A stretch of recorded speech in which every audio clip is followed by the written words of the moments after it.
Hello students, we are reading our chapter Quality from Honeycomb. तो we had read till here, तो हमने इसको यहाँ तक पढ़ा था। इसमें यहाँ तक क्या था कि जो राइटर हैं वो कहते हैं कि मैं एक बार उस दिन को कभी नहीं भूल सकता जब मैंने उनसे ये कहा कि आपके बनाए जो जूते हैं उनमें दरार आ गई है। तो वो कहते हैं कि ऐसा नहीं हो सकता, तुमने उन जूतों को सेट होने से पहले ही उन्हें गीला कर दिया होगा। तो राइटर कहता है कि मैं ऐसा नहीं सोचता कि वह इस तरीके से ख़राब हुए होंगे। तो फिर भी वो कहते हैं कि ठीक है, तुम इन्हें भेज देना, और अगर मैं इन जूतों को सही नहीं कर सका, इनके साथ अगर कुछ ठीक नहीं कर सका, तो मैं इनके जो पैसे हैं वो नहीं लूँगा, ठीक है। तो आपके बिल में से इन जूतों के पैसों को वो हटा दूँगा। फिर वो कहते हैं कि कुछ जो जूते होते हैं वो जन्म से ही ख़राब होते हैं, मीन्स जब वो बनाए जाते हैं तभी वह ख़राब बन जाते हैं। तो फिर वो कहता है कि सिर्फ एक बार, तो राइटर कहता है कि एक बार ही ऐसा हुआ कि मेरे को इमरजेंसी में किसी बड़ी दुकान से जूते खरीदने पड़े, और मैं उस जूतों को पहन के उनकी दुकान में चला गया। तो उन्होंने बिना मुझे शूज़ दिखाए मेरा नाप ले लिया, और फिर उन्होंने जो मुझे यह महसूस हो रहा था कि वो उनकी जो नज़रें हैं वो मेरी जो घटिया आवरण है मेरे शूज़ का उनको भेद रहे, ठीक है, यानी उनको देख रहे हैं। फिर उन्होंने मेरे से ये कहा कि ये मेरे जूते नहीं हैं, ठीक है। The tone was not one of anger, nor of sorrow, not even of contempt, but there was in a something quiet that froze the blood. ठीक है, तो sorrow means उदास, contempt means होता है निंदा। The tone was not one of anger. यह स्वर क्रोध का नहीं था, nor of sorrow, ना ही दुख का था, नॉट इवन ऑफ कंटेम्प्ट, और न ही निंदा का भी नहीं था। But there was in it something, लेकिन उसमें कुछ था, दैट फ्रोज द ब्लड, जिसने मेरा खून जमा दिया, ठीक है। तो कह रहा है the tone was not one of anger, nor of sorrow, not even of contempt, but there was in it something quite that froze the blood. यह स्वर क्रोध का नहीं था, ना ही दुख का था, और अवमानना यानी निंदा का भी नहीं था, लेकिन इसमें कुछ था जिसने मेरा खून जमा दिया। फ्रोज द ब्लड मीन्स खून जमाना, ठीक है। तो वो कह रहे हैं कि जब उन्होंने ये कहा कि those are not my boots, ये मेरे जूते नहीं हैं, तो जो उन्होंने ये जो टोन थी, जिस टोन में उन्होंने कहा, जिस स्वर में उन्होंने कहा, तो वह स्वर क्रोध का भी नहीं था, और न ही दुख का था, और न ही निंदा का था, लेकिन फिर भी उसमें कुछ ऐसा था, जो शब्द उन्होंने कहे कि मेरा जो ब्लड था, जो मेरा खून था, वह जम गया। He put his hand down and pressed a finger on the place where the left boot was not quite comfortable. He put his hand down, उन्होंने अपना हाथ नीचे रखा,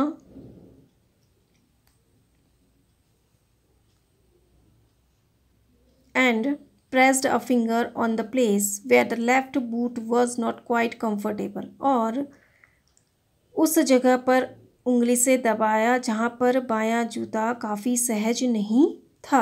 तो देखो, he put his hand down and pressed a finger on the place where the left boot was not quite comfortable. उन्होंने अपना हाथ नीचे किया और उस जगह पर एक उंगली से दबाया जहाँ पर बायां जूता काफ़ी सहज नहीं था। देखो, वो कह रहे हैं कि द टोन, जो उन्होंने जिस टोन में उन्होंने कहा था, the tone was not one of anger, nor of sorrow, not even of contempt, but there was in it something quite that froze the blood. यह स्वर क्रोध का नहीं था, ना ही दुख का, और ना ही अवमानना का भी नहीं, लेकिन इसमें कुछ था जिसने मेरा खून जमा दिया। तो कह रहे हैं कि जो उनका बोलने का तरीका था, जो टोन थी, उसमें क्रोध भी नहीं था, दुख भी नहीं था, और निंदा भी नहीं थी, लेकिन फिर भी उन्होंने इस तरीके से बोला कि मेरा खून जो था वो जम गया। Then he put his hand down and pressed a finger on the place where the left boot was not quite comfortable. फिर उन्होंने अपना हाथ नीचे किया और उस जगह पर एक उंगली से दबाया जहाँ पर बायां जूता काफ़ी सहज नहीं था। तो देखो अब उनका एक्सपीरियंस्ड वो थे पर्सन वो थे कि उन्होंने उसी जगह पर पोएट के जो राइटर है उसके पैर पर उसी जगह पर दबाया जहाँ पर उनका बाएं पैर का जो जूता था वो कंफर्टेबल नहीं था, ठीक है, उसी प्लेस में। तो क्योंकि वो इतने जूते बनाते बनाते इतने एक्सपीरियंस्ड वो हो गए थे कि उन्होंने देखते ही अनुमान लगा सका था कि इस जगह पर जो राइटर का शूज़ है वो कंफर्टेबल नहीं है, वो उन्हें सहज नहीं कर रहा है, ठीक है। तो बाएं पैर का जूता, ठीक है, तो उन्होंने उस जगह पर उंगली से दबाया जहाँ पर बायां जूता काफ़ी सहज नहीं था। It hurts you there, hurts means होता है हर्ट्स, यानी इट हर्ट्स यू देयर। तो ये जर्मन लैंग्वेज में ये बोल रहे हैं it hurts you there means he hurts you there. He said does big worm have no self respect. कह रहे हैं those big firms have no self respect. तो वह अपनी जर्मन लैंग्वेज में बोल रहे हैं। देखो it hurts you there he said does big those big worms have no self respect. तो इसके मीनिंग क्या है कि it hurts you there he said those big firms have no self respect. यह तुम्हें यहाँ तकलीफ दे रहा है। उन्होंने कहा ये इन बड़ी संस्थाओं का कोई आत्मसम्मान नहीं होता है, ठीक है। तो वो कह रहे हैं कि it hurts you there he said those big firms have no self respect. यह तुम्हें यहाँ पर परेशान कर रहा है या तुम्हें यहाँ पर तकलीफ देता है। ये उन्होंने कहा इन बड़ी संस्थाओं का कोई आत्मसम्मान नहीं होता। तो कह रहे हैं कि आपको यहाँ पर हर्ट कर रहा है, फिर भी आप जो ये बड़ी फर्म होती हैं इनको कोई फ़र्क नहीं पड़ता। कह रहे हैं कि आपको ये शूज़ कंफर्टेबल है या नहीं है, इनकी कोई सेल्फ रिस्पेक्ट नहीं होती। कह रहा है कोई आत्मसम्मान नहीं होता। And then, as if something has given way within him, he spoke long and bitterly. और फिर मानो कोई चीज़ उनके अंदर टूट गई, ठीक है। And then as if something had given way within him, और मानो कोई चीज़ उनके अंदर टूट गई। स्पोक लॉन्ग एंड बिटर, वह लंबा और कड़वा बोले। तो कह रहे हैं कि and then as if something had given way within him he spoke long and bitterly. और फिर मानो कोई चीज़ उनके अंदर टूट गई हो, वे लंबा और कड़वा बोले। It was the only time I ever heard him discuss the condition and hardship of his trade. Trade means होता है व्यापार, conditions means स्थितियाँ, hardship means मुश्किलें। तो यह एकमात्र समय था या पहला समय था, ठीक है। It was the only time, यह एकमात्र समय था जब मैंने उन्हें अपने व्यापार की स्थितियों और कठिनाइयों के बारे में चर्चा करते हुए सुना। तो देखो जब वो शूज़ पहन के गया तो उन्होंने उसके शूज़ को देखा और उस जगह पर उन्होंने अपनी फिंगर से प्रेस किया जहाँ पर उनको वो जूता अनकम्फर्टेबल लग रहा था, ठीक है। तो फिर वो कहते हैं कि it hurts you there he said those big firms have no self respect. यह तुम्हें यहाँ पर तकलीफ़ देता है, इन बड़ी संस्थाओं का कोई आत्मसम्मान नहीं होता।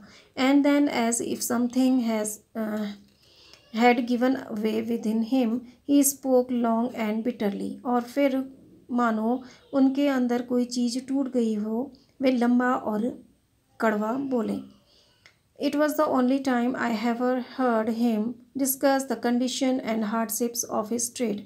यह एकमात्र समय था जब मैंने उन्हें व्यापार की स्थितियों और कठिनाइयों के बारे में चर्चा करते हुए सुना। तो कह रहे हैं कि जो बड़ी फर्म्स होती हैं, बड़ी दुकानें होती हैं, बड़ी कंपनियां होती हैं, वो या जो अपने जो उनके डीलर होते हैं यानी जो उनसे सामान लेते हैं, उनकी जो है बिल्कुल भी उनकी परवाह नहीं करते। जैसे उनका शूज़ वो चुभ रहा है तो उनको कंफर्टेबल हो रहा है, फिर भी उन्होंने उनको शूज़ दे दिया, तो कह रहे हैं कि उनकी कोई सेल्फ रिस्पेक्ट नहीं होती है। और फिर मतलब ऐसा कहते हुए कि जैसे उनके अंदर कोई गुबार भरा हो, वो सब निकल गया बाहर, वो इस तरह से बोले, ठीक है, कि इन बिग फर्म के लिए उनके अंदर जैसे कोई गुबार छुपा हो, वो इस तरह से उन्होंने सब उसको बाहर निकाल दिया, ठीक है। और फिर वो कह रहा है कि मैं राइटर कि मैंने इससे पहले कभी उनको अपनी जो उनका व्यापार था उसमें जो कठिनाइयाँ थी और जो मुश्किलें थीं और कैसी वो स्थितियाँ थीं उनके बारे में मैंने उन्हें चर्चा करते हुए इससे पहले कभी नहीं सुना। Now come to the next page. They get it all, he said. They get it by advertisement, not by work. तो देखो, they get it all means they get it all, he said. They get it by advertisement, not by work. They get it by advertisement, not by work. तो ये German language में बोल रहे हैं, वो German language ही use कर रहे हैं बार बार, ठीक है। तो they get it all, उन्हें यह सब मिल गया। ही सेड, उन्होंने कहा। They get it by advertisement not by work, उन्हें यह सब विज्ञापन द्वारा प्राप्त हुआ, काम से नहीं, काम के द्वारा नहीं। तो कह रहे हैं, तो बिग फर्म के लिए कह रहे हैं, बड़ी जो कंपनियां होती हैं उसके लिए कह रहे हैं कि उन्हें सब कुछ मिल गया। तो यह सब उन्हें किससे मिला है? सिर्फ एडवर्टाइजमेंट से मिला है। जो विज्ञापन उन्होंने बड़े बड़े होल्डर्स, जो विज्ञापन उन्होंने बड़े बड़े निकाले हैं, सिर्फ उसकी वजह से मिला है, बल्कि उनके काम की वजह से उन्हें यह सब कुछ नहीं मिला। फेम या प्रसिद्धि जो भी मिली है बड़ी फर्म्स को, जो बड़े कंपनियां हैं जो जूते बना रही हैं, उन्हें अपने काम की वजह से ये फेम नहीं मिला कह रहे हैं, बल्कि उन्हें एडवर्टाइजमेंट, विज्ञापन की वजह से ये फेम मिली है कह रहे हैं, ठीक है। तो they get it all, he said. They get it by advertisement not by work, उन्हें सब मिल गया, वे इसे विज्ञापन द्वारा प्राप्त करते हैं, काम के द्वारा नहीं। उन्होंने कहा, they take it away from us who love our boots. तो देखो, they take it away from us, तो देखो ये कह रहे हैं they take it away from us who love our boots. तो they take it away from us who love our boots. तो ये कह रहे हैं कि वे हमसे उन लोगों को छीन लेते हैं जिन्हें हमारे जूते पसंद आते हैं, ठीक है।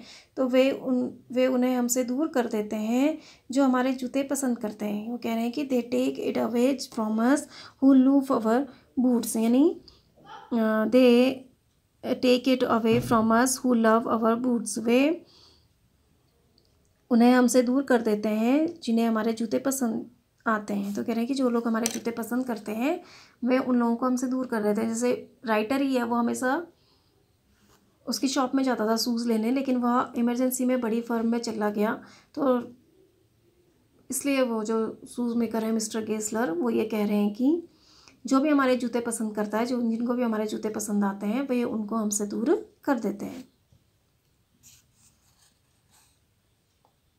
It games to this. Presently I had no work. तो कह रहे हैं it games to this.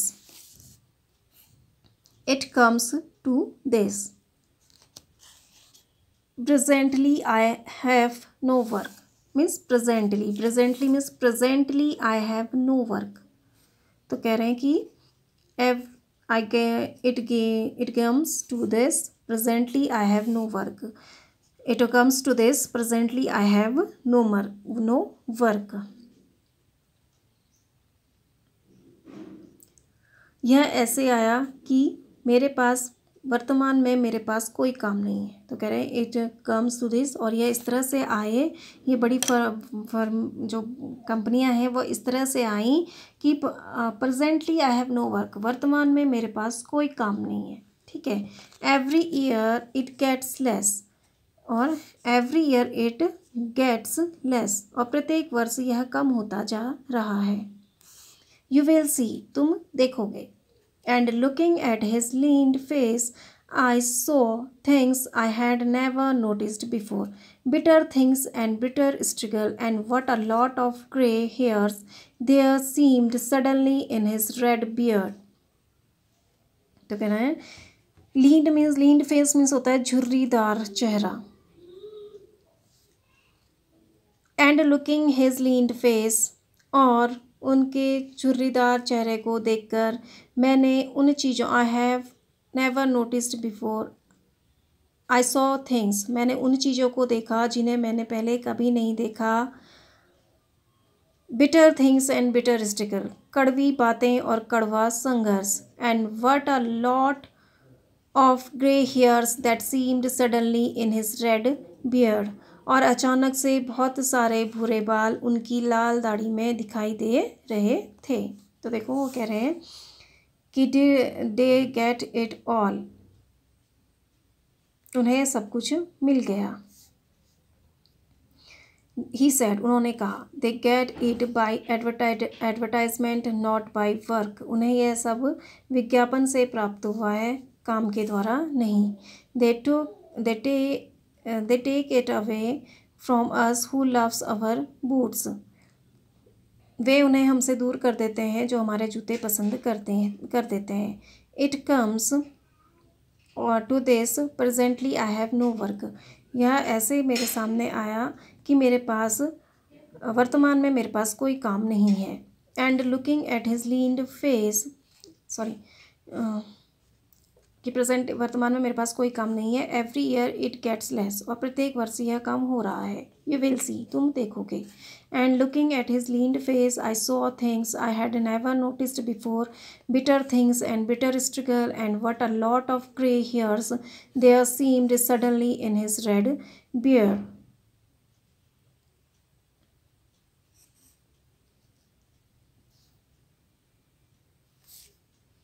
मैंने and looked at his lean face, और उनके झुर्रीदार चेहरे को देखकर मैंने उन चीज़ों को देखा जिन्हें मैंने पहले कभी नहीं देखा था, कड़वी बातें और कड़वा संघर्ष।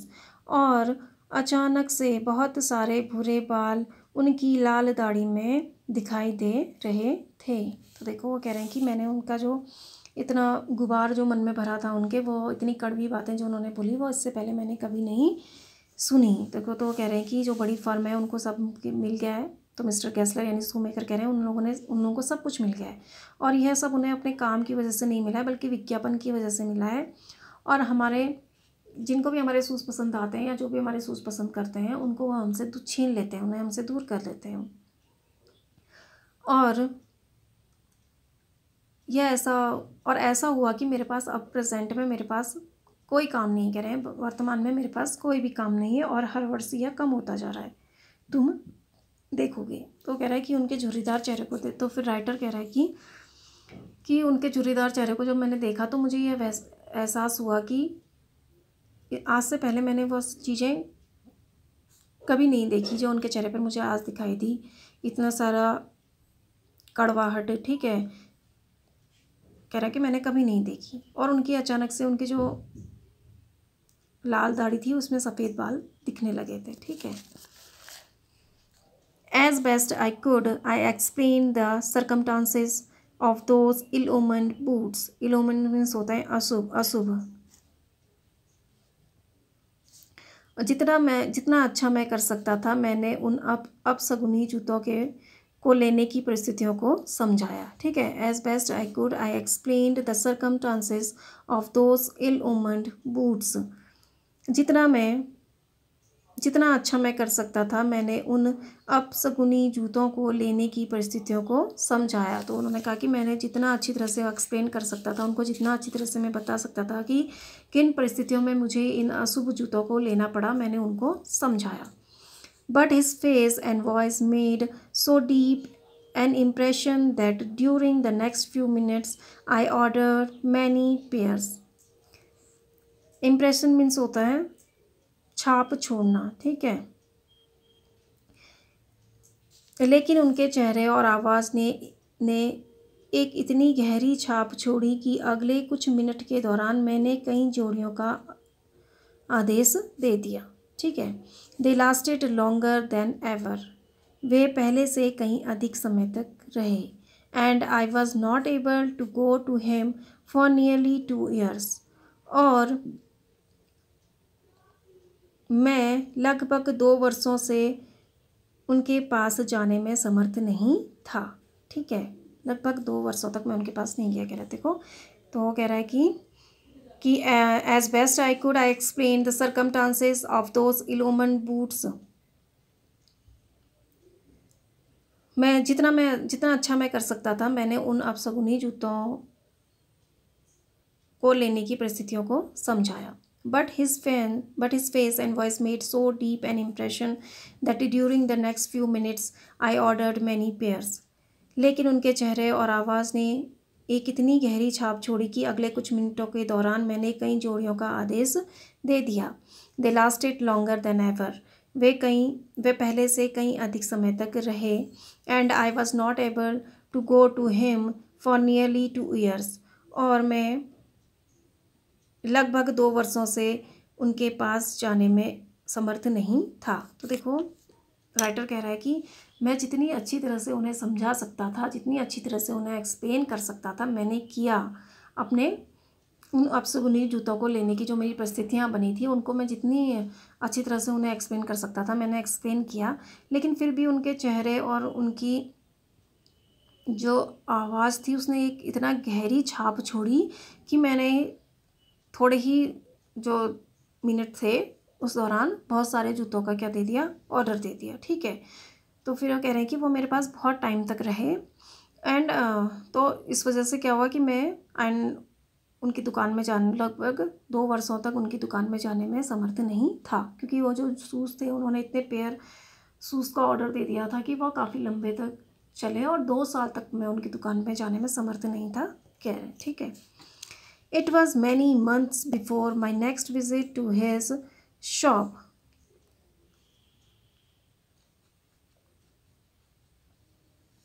यह उनकी दुकान पर मेरी अगली यात्रा से कई महीने पहले की बात है। It was many months before my next visit to his shop. यह उनकी दुकान पर मेरी अगली यात्रा से कई महीने पहले की बात है। This time it appeared to be his elder brother handling a piece of leather. इस समय वह अपने this time it appeared to be his elder brother holding a piece of leather। इस समय यह उनके बड़े भाई दिखाई दिए एक चमड़े के टुकड़े के साथ। ठीक है, तो वो कह रहे हैं this time it appear to be his elder brother. इस टाइम वह उनके बड़े भाई जैसे लग रहे थे। Handling a piece of leather, एक चमड़े का टुकड़ा पकड़े हुए। तो कह रहा है कि it was many months before my next visit to his shop. यह उनकी दुकान पर मेरी अगली यात्रा से कई महीने पहले की बात है। This time it appear to be his elder brother handling a piece of leather. इस समय वह उनके बड़े भाई जैसे दिखाई दिए जो एक चमड़े का टुकड़ा पकड़े हुए थे। तो कह रहा है कि जब मैं अपनी अगली यात्रा मैंने जो की, तो उससे कई महीने पहले की ये बात थी। तो जब मैं दुकान में गया तो वो मुझे दुकान पर उनके बड़े भाई जैसे दिखाई दिए वो, और उन्होंने भी अपने हाथ में क्या पकड़ा था। This time it appear to be his elder brother. इस समय वो अपने बड़े भाई जैसे लग रहे थे। ठीक है, handling a piece of leather, एक चमड़े का टुकड़ा पकड़े हुए। तो this time it appear to be his elder brother. इस समय वो अपने बड़े भाई की तरह प्रतीत हो रहे थे। Handling a piece of leather, एक चमड़े का टुकड़ा पकड़े हुए। Well Mr Gessler I said, how are you. अच्छा श्रीमान गैसलर, आप कैसे हैं, मैंने कहा। He came close and peered at me. वह मेरे पास आए और मुझे देखा। ठीक है, झांका। पियर्ड मीन्स होता है झांकना। He came close and peered at me. वे मेरे पास आए या मेरे करीब आए और मुझे मेरी ओर झांका। I am breddy well. तो I am breddy well means I am pretty well. तो I am breddy well means I am pretty well, मैं बहुत अच्छा हूँ। He said slowly. उन्होंने धीरे से कहा, but my elder brother is dead. Brother means भाई। But my elder brother is dead. तो देखो, well Mr Gessler I said, how are you. अच्छा श्रीमान गैसलर, आप कैसे हैं, मैंने कहा। He came close and peered at me, वह मेरे पास आए, मेरे करीब आए और मेरी ओर देखा या मेरी ओर झांका। I am breddy well, he said slowly, but my elder brother is dead. I am pretty well, he said slowly, but my elder brother is dead. मैं बहुत अच्छा हूँ, लेकिन मेरे बड़े भाई साहब मर गए, यानी मेरे बड़े भाई साहब की मौत हो चुकी है, यानी मेरे बड़े भाई साहब मर गए हैं, उन्होंने धीरे से कहा। ठीक है, तो कह रहे हैं जब मैं अगली बार उनकी दुकान में गया तो वो मुझे अपने बड़े भाई जैसे प्रतीत हो रहे थे। तो फिर मैंने उनसे कहा कि अच्छा मिस्टर श्रीमान गेस्लर, आप कैसे हैं? तो उन्होंने कहा कि वो मेरे पास करीब आए और मुझे झांका, मेरी ओर देखा। उन्होंने कहा कि मैं बहुत अच्छा हूँ, लेकिन मेरे बड़े भाई साहब गुजर गए हैं, उनकी डेथ हो गई है, उन्होंने धीरे से कहा। And I saw that it was indeed himself but how aged and wan. Aged means होता है वृद्ध और वेन मीन्स होता है मुरझाए हुए या बीमार। And I saw that it was indeed himself but how aged and wan, और मैंने देखा कि वह वास्तव में स्वयं थे, पर इतने वृद्ध और बीमार कैसे। And never before had I heard him mention his brother,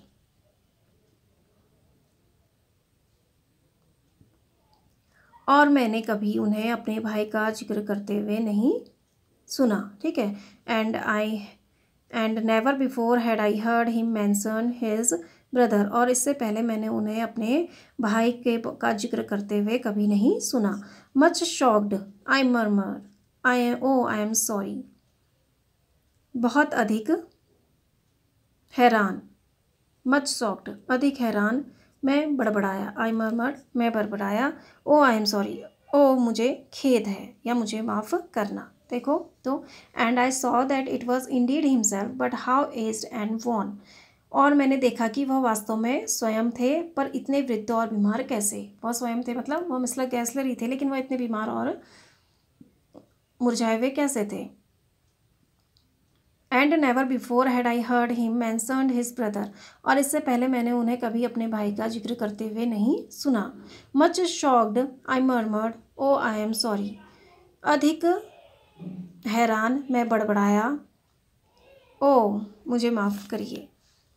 yes he answered, he was a good man, he made a good he made a good boot means he made good boots।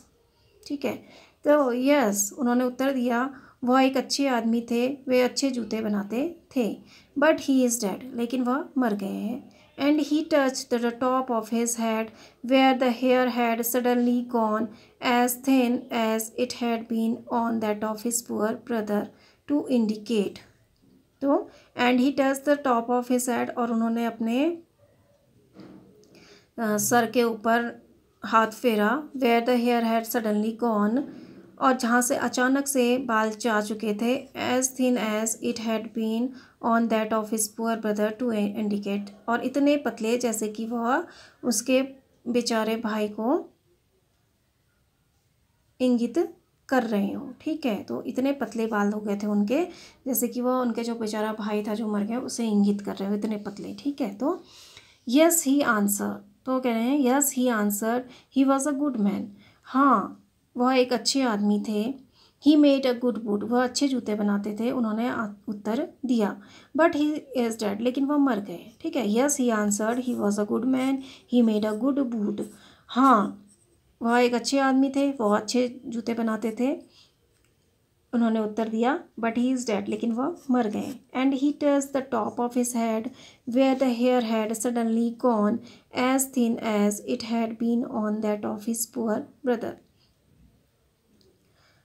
और उन्होंने अपने सर के ऊपर हाथ फेरा जहाँ से अचानक से उनके बाल चले गए थे, और वह as thin as it had been on that of his poor brother, और इतने पतले जितना कि उनके भाई को इंगित कर रहे हो, उनके बेचारे भाई पर को इंगित कर रहे हो। ठीक है, इतने पतले उनके बाल हो गए थे जैसे वह उनके बेचारे भाई को इंगित कर रहे हों बाल। I support the cause of death, मैं मौत का कारण समझ सकता हूँ। Do you want any boots, तो do you want any boots, तो यहाँ पर फिर उन्होंने जर्मन में बोला है do you want any boots, तो do you want any boots, क्या तुम कोई जूते चाहते हो। And he held up the leather in his hand, और उन्होंने अपने हाथ में चमड़ा उठा लिया।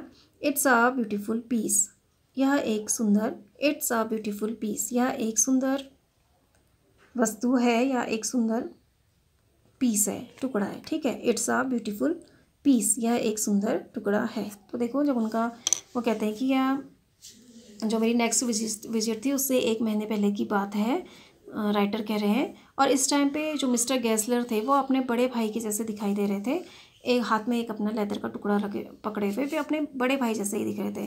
तो मैंने कहा वेल मिस्टर गिस्लर हाउ आर, तो उन्होंने कहा कि अच्छा श्रीमान गिस्लर आप कैसे हैं। तो वो मेरे पास आए कह रहा है वो, और मेरी ओर झांका। तो उनका आई एम प्रीटी वेल, मैं अच्छा हूँ, बहुत अच्छा हूँ, but my elder brother is dead, लेकिन मेरे बड़े भाई मर गए हैं, उन्होंने कहा, ठीक है, मिस्टर गैसलर ने। तो वो कहता है कि मैंने कि वास्तव में वो मिस्टर गैसलर ही थे, लेकिन वो इतने बूढ़े और बीमार कैसे हो गए थे, इतने मुरझा कैसे गए थे। और मैं इससे पहले मैंने उन्हें कभी अपने भाई का जिक्र करते हुए कभी सुना भी नहीं कि वो अपने भाई के बारे में बात कर रहे हो, ठीक है। तो उन्होंने कहा कि ओ मुझे माफ़ करना, ये कैसे हुआ, कि मच शॉक्ड, कि बहुत अधिक शॉकिंग है, ये बहुत अधिक हैरान करने वाला है, मुझे माफ़ करिए। तो उन्होंने कहा कि हाँ वह एक अच्छे आदमी थे और वह अच्छे जूते भी बनाते थे, लेकिन वो मर गए। फिर उन्होंने अपने सर को छुआ जहाँ से उनके बाल अचानक गायब हो गए थे, और उनके बाल ऐसे इतने पतले हो गए थे जैसे उनके बड़ा भाई जितना पतला हो गया था उतने पतले उनके बाल भी हो गए थे, और उन्हें इंडिकेट कर रहे थे, उनके बाल उसे इंगित कर रहे थे। तो राइटर ने कहा I suppose the cause of death, तो राइटर ने कहा कि मैं मौत का कारण समझ सकता था, ठीक है। Do you want any boots, क्या तुम्हें कोई जूते चाहिए। तो